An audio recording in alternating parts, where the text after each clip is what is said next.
What is it about Joe Rogan? What makes Joe Rogan so special? He's a benevolent king. Rogan's a very good example of someone who, as an individual, stayed closely allied with the truth.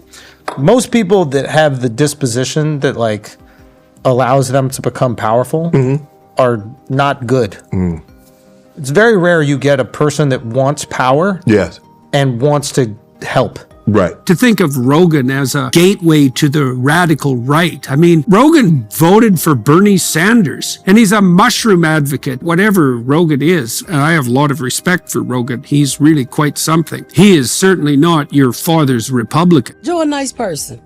Joe, you know, I hear a lot of things about Joe. People say he's racist, and I said, no, that's not the Joe I know. He's nice. If I ever need something,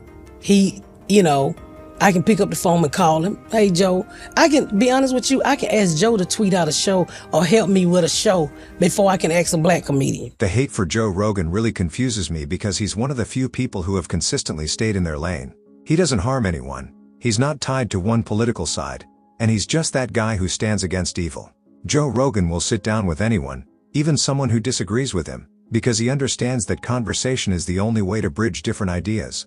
Having a different opinion doesn't make someone your enemy. It just means you see the world differently. And that's okay. But we live in crazy times. Kanye West said, "The truth sounds crazy in a world full of lies," and he's right.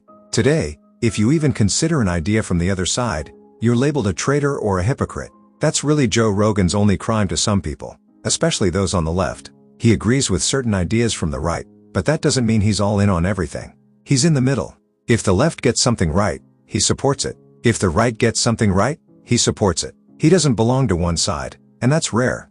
Ms. Pat has said great things about Joe Rogan, and she's a black woman. You wouldn't expect a black woman to openly praise a white man, but she does. Jordan Peterson also respects Joe Rogan because of the way he sees things.